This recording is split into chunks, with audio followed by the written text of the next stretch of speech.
pulse of Africa, the face and voice of Africa. The story of resurgent and burgeoning Africa is here, only on the Pulse of Africa channel.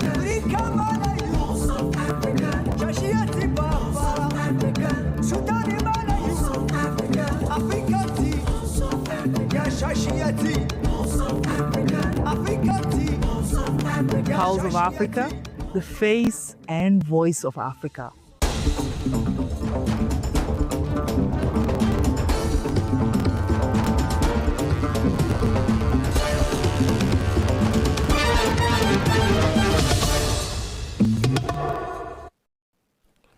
Hello, I'm Gamechi Samandida, your host for the news this hour. Stay tuned. We'll start with Ethiopia. Makonnin Katama, the son of Ethiopia's renowned diplomat Katama Yifru, emphasized the importance of peace and stability for Africa's future. Katama Yifru was a distinguished Ethiopian diplomat who served as Minister of Foreign Affairs during the reign of Emperor Haile Selassie. His career was marked by a strong commitment to peace, progress and Pan-Africanism, values that shaped both Ethiopia's foreign policy and the broader African agenda during a critical period of decolonization and unity building. As one of the key figures in the early years of the African Union's predecessors, the Organization of African Unity, OAU, Katama Yifru played a pivotal role in advancing dialogue and cooperation among African states. His legacy continues to be remembered as one of dedication to African solidarity and international diplomacy. In an interview with Pulse of Africa, POA, his son Makonnin Katama reflected on his father's contributions, describing them as an unforgettable part of Africa's history. He emphasized that Katama Yifru's life was not only significant for Ethiopia but also for the continent as a whole, as his work helped lay the foundation for African unity. My father was a Pan-Africanist, a visionary who fought for his continent and his country. And I believe that his vision will influence in a sense that he brought the Monrovia and the Casablanca groups together back then in the 60s. So, and there was a lot of work that was done in conflict resolution as well. He was part of it as well, and aiding our freedom fighters back then like Nelson Mandela. So I believe that would be a great influence for Ethiopian diplomacy today, and it would be a great example for our leaders and our, the foreign ministry and elsewhere. What you see with my father's biography is that they were so much into African politics. They were so much into helping our brothers and sisters. So I think that's the example that I see, bridging gaps between the divisions that were there in Africa back then. I think that's mostly I see Pan-Africanism in that book.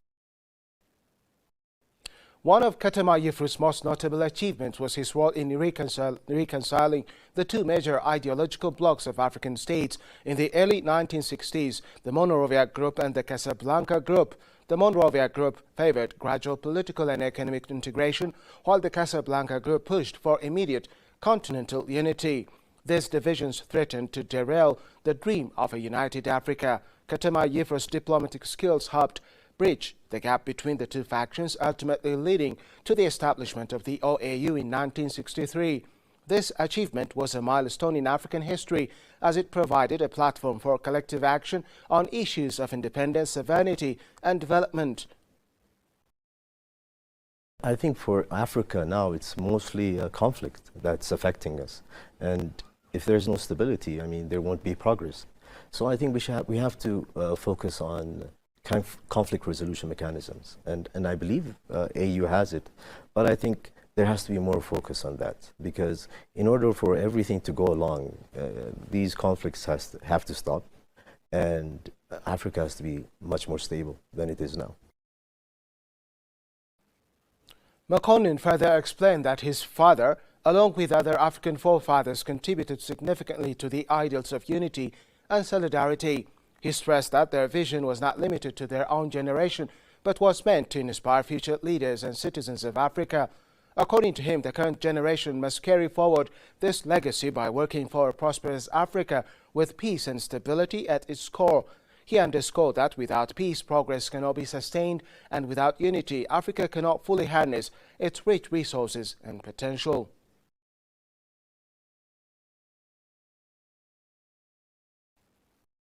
In a similar endeavor, Pan-African scholar Professor Patrick Lumumba has cautioned that Africa's ambition of becoming a borderless continent would remain unattainable without peace and stability, warning that economic integration cannot thrive amid conflict and insecurity. Speaking at the Africa Prosperity Dialogue 2026 in Accra, Lumumba said ongoing crises in Sudan, Eastern Democratic Republic of Congo, and parts of the Sahel exposed the gap between Africa's integration rhetoric and on-the-ground realities, undermining initiatives such as the African Continental Free Trade Area. So, as we are gathered here today, talking about a borderless Africa, let us be realistic. I'm speaking to you at a time when Africa is bleeding. There's war in Sudan. Nobody mentioned about it here. There is war in the eastern part of the Democratic Republic of Congo. Nobody mentioned it here. The Sahelian countries, Burkina Faso, Niger, and Mali are excluded from the activities of the African Union. Africa is not at ease. So even as we talk about a borderless Africa, we must talk about an Africa where there is peace. Because you can have all the free borders you have, but if there is no peace, where will you move? He urged African leaders to move beyond lofty speeches, stressing that free movement and trade frameworks are meaningless if citizens cannot move safely or confidently across borders. Echoing the call for realism, African Prosperity Network Chairman Gabi Asaro Ochere Darko criticized the continent's habit of signing treaties without implementation, saying Africa's challenge lies in execution rather than ideas. I think that this idea where our leaders meet, sign treaties and protocols, and then go back home, and 2 years later you go back and sign treaties and protocol, we need to say enough is enough. Because those things that they sign, and Madam Zuma will tell you, she was the chairperson when they came up with the Agenda 2063. A lot of thought has gone in. And those are the things that we think will help move our continent forward. Yet, for some reason, we feel content to protect our borders as if our sovereignty relies on them or depends on them. But what those borders do is they restrict our sovereignty. They restrict the substance of who we are and the substance of our sovereignty. You cannot have sovereignty when you don't have economic leverage. And if we don't find a way to understand that and come back together, the biggest threat facing us is youth unemployment. Ochere Darko called for accountability and measurable action, urging governments and institutions to translate arguments into real economic activity, jobs and prosperity as Africa pushes to turn integration ambitions into tangible progress.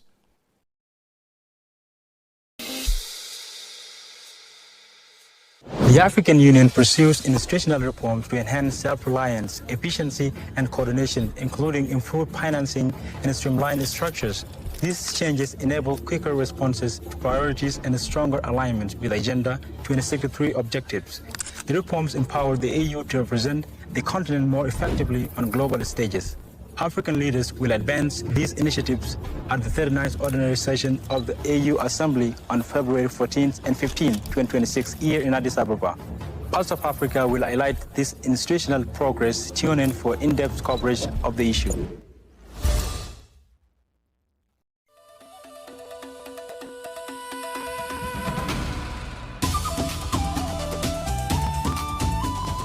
Cleaner cities are creating healthier, safer, and more livable communities in Ethiopia.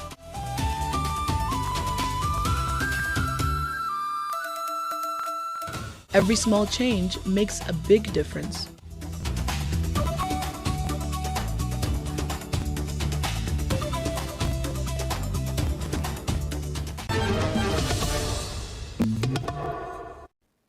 Moving on to South Africa. South Africa has released its first locally produced batch of 12,900 multi-strain foot and mouth disease FMD vaccines, marking a major breakthrough in livestock biodiversity.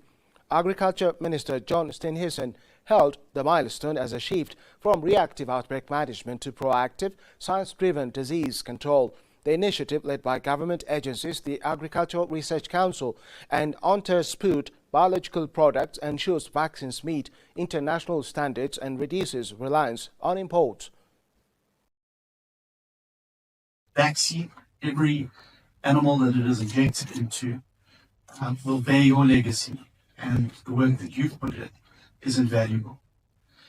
As you would know, this is the first time that we will be producing a F&D vaccine in almost 20 years. It has not been a short journey to get here, it's been a long journey, but we've arrived now at the point where, for the first time now, South Africa will have an F&D vaccine. It is a multivalent vaccine and certainly is going to help us on the front line. Local production will enhance rapid response capabilities, support farmers and help South Africa reclaim its FMD-free status, securing trade and rural livelihoods. The development is part of a broader strategy to modernize veterinary services, strengthen agricultural resilience and promote preventive management across the livestock sector.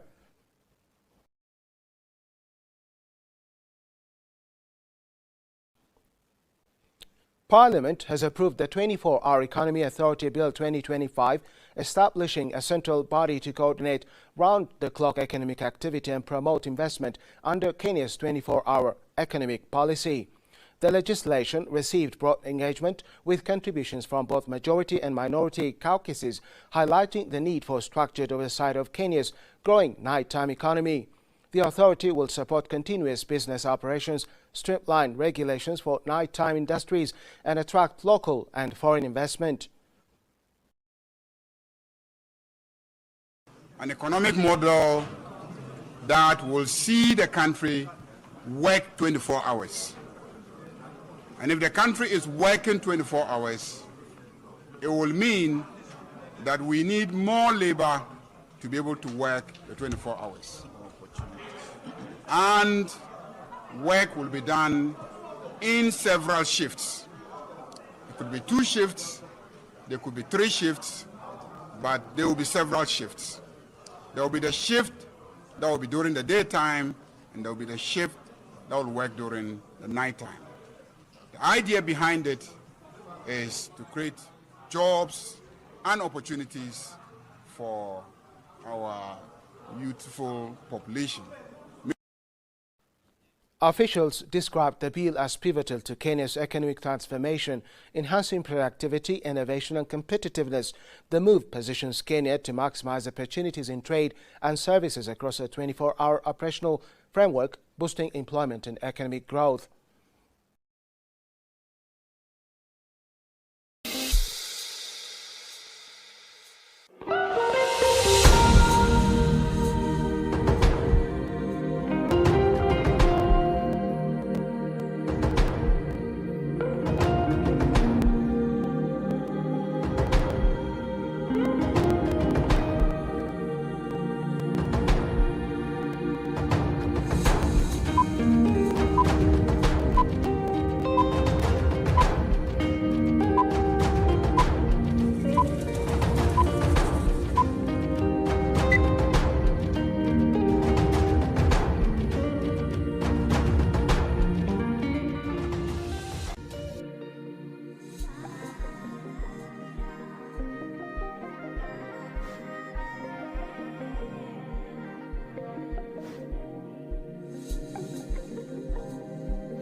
Moving on to our business headlines, Axis Bank has secured a $100 million trade finance facility from the European Bank for Reconstruction and Development, marking the EBRD's first investment in Nigeria and its first engagement in the sub-Saharan African financial sector. The facility, provided under the EBRD's Trade Facilitation Program, will support Axis Bank's trade finance operations, expand correspondent banking relationships, and strengthen trade links with other EBRD countries. Through the program, Axis Bank will issue trade guarantees, provide cash advances, and finance trade-related loans for local businesses, including pre-export, post-export, and domestic distribution activities supporting intra-regional trade. The initiative will be complemented by an EBRD-funded technical assistance package offering training, workshops, and capacity-building programs to enhance the bank's trade finance expertise. EBRD President Odile Randu Basso said the partnership supports sustainable private sector growth in Nigeria, while Axis Bank Managing Director Roosevelt Ogbonna described the agreement as a major boost to Africa's trade ecosystem and regional economic integration.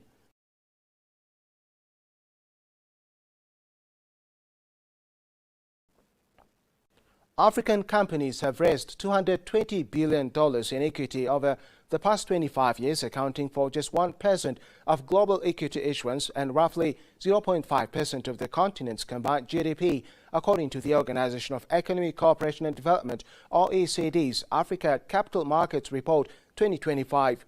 The report highlights that Africa's capital markets remain underdeveloped despite 2 decades of reform, limiting growth, increasing debt pressures, and constraining climate action.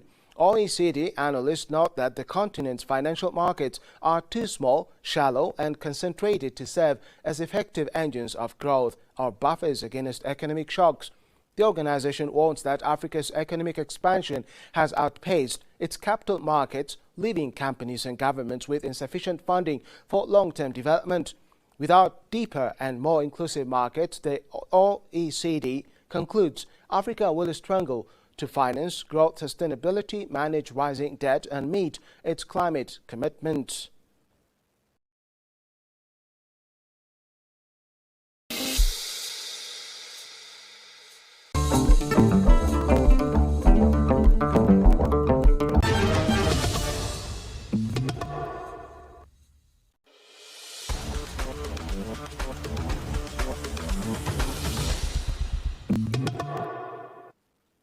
Now to sports. Ethiopia's Birke Haylom claimed victory in the women's 1,500 meter at the World Indoor Tour Madrid, clocking 4:02:37. Birke executed a tactical race, conserving energy in the pack before surging in the final lap to secure a decisive win. Her performance cements her status as a rising middle distance star and positions her among the top early season performers of 2026. The victory adds crucial World Indoor Tour points, boosting her ranking and overall tour title prospects. Analysts praised her combination of strategy, stamina, and finishing speed, continuing Ethiopia's strong tradition in middle distance running.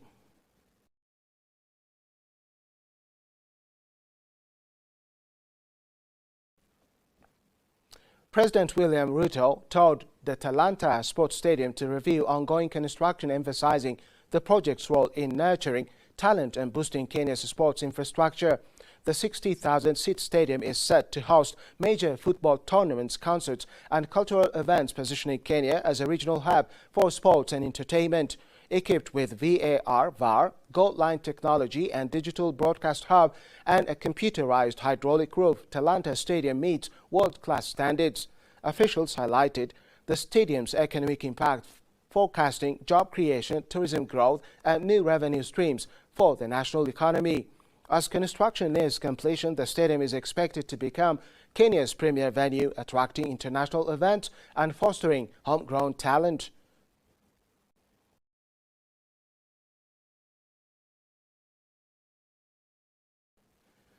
Now, let's take a look at the weather forecast across Africa.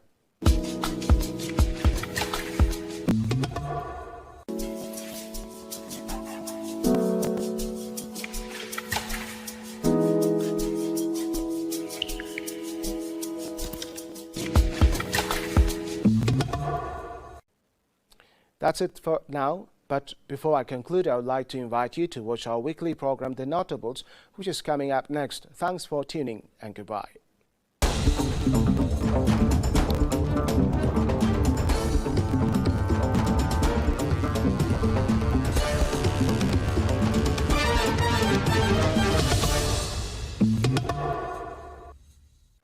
They shaped history. They inspired generations. They are the Notables. Join us as we honor Africa's greatest minds and trailblazers, the Notables, celebrating Africa's icons.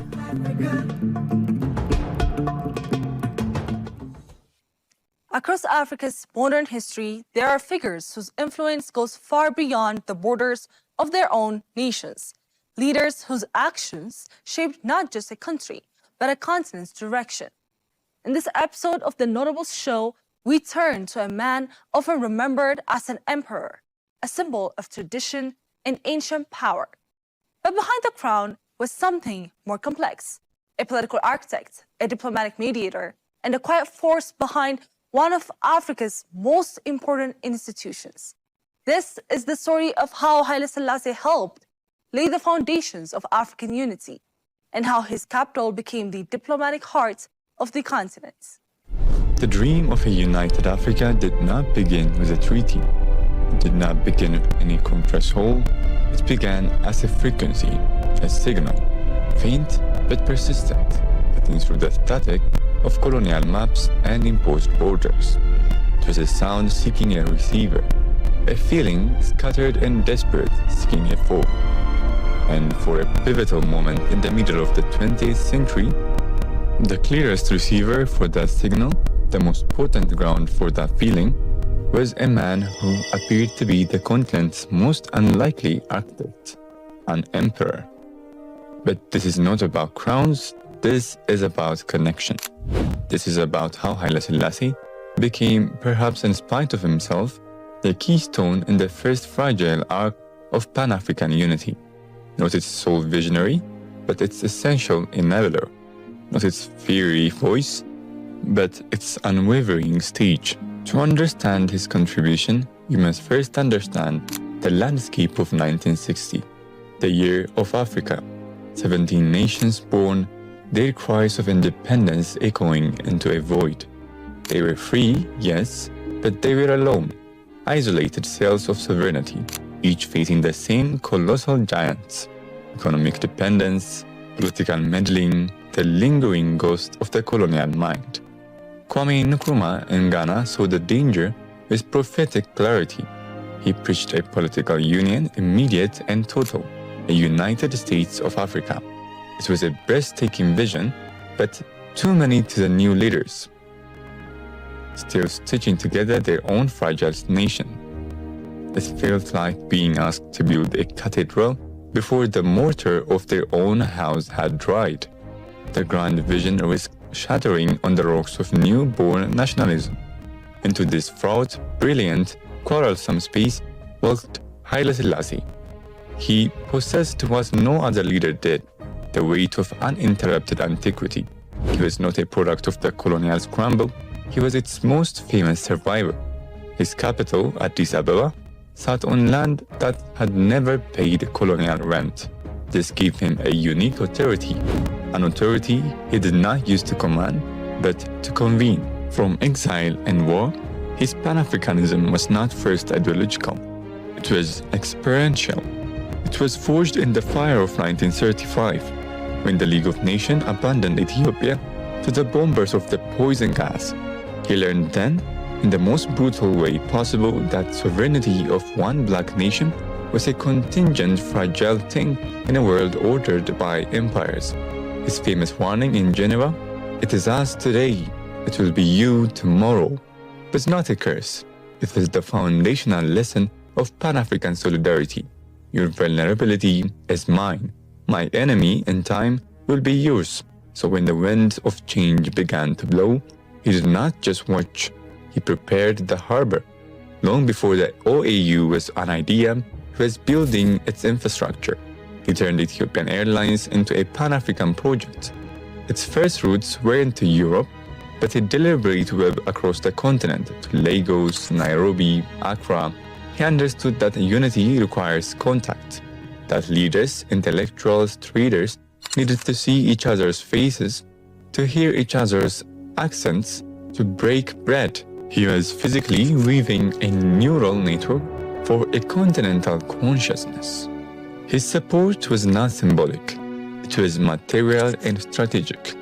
When Kwame Nkrumah needed to solidify Ghana's independence, it was Emperor Haile Selassie who provided pragmatic support, funds, technical assistance, the shared establishment of the Ethiopia-Ghana Bank. This was a direct challenge to the colonial financial system. It was two African states saying, "We will create our own circulatory system." When Nelson Mandela's African National Congress needed a lifeline, it was to Ethiopia they turned. Emperor Haile Selassie provided the ANC with officers, with travel documents, with a diplomatic address when they had no country. More crucially, he provided training grounds. The forests of Oleta became classrooms for Mandela's MK guerrillas. He wasn't just hosting a liberation movement, he was investing in the operational capacity. He saw South Africa's apartheid not as a distant tragedy, but a festering wound on the body of the entire continent. His country became a sanctuary and a workshop for revolutionaries from across the South. But his masterstroke was the creation of the Organization of African Unity. The idea was not his alone, the passion was not his fiercest, but the diplomatic alchemy was. The continent in 1963 was a symphony of conflicting ideologies. Radicals, moderates, socialists, capitalists, monarchs, and revolutionaries. The fear was that these differences would shatter the dream before it was born. Emperor Haile Selassie became the ultimate mediator for a full year. He was a diplomatic vagabond. He flew to Cairo to sit with Nasser. He listened for hours to the fears of the Francophone leaders. He used his unassailable, ancient stature as a neutral instrument. He was not seen as a competitor for continental leadership. He was seen as an elder, establishing force. He assured the hesitant that unity was not surrender. He reassured the radicals that the platform would be built, and then he gave the ultimate gift, Addis Ababa. He didn't just offer a city, he offered its symbolic power.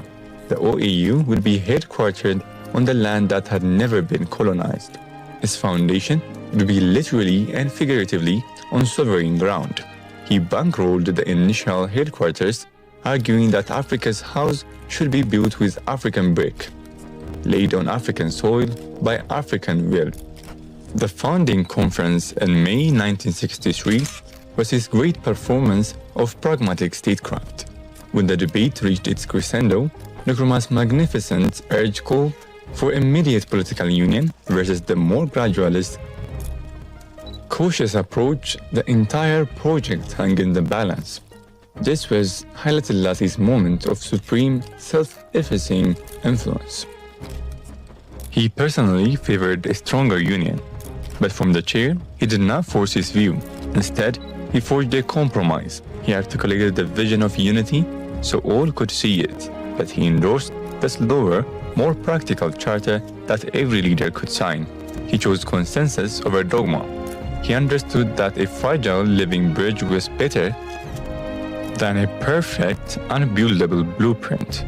He let the symphony play in a key he might not have chosen, because the alternative was a cacophony of failure. This was the essence of his Pan-Africanism, the patience of the architect, not just the passion of the prophet. He built the table so the feast of ideas could begin. He held the space. His legacy then is not found in a perfect political union achieved. It is found in the very architecture of African diplomacy. It is in the fact that to this day, African leaders meet in Addis Ababa.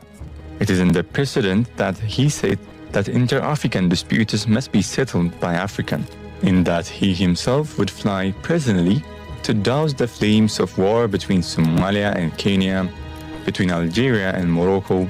It is in the foundational principle embedded in the OAU Charter of the inviolability of borders, a controversial but stabilizing idea that prevented endless continent-wide war in those fragile early decades.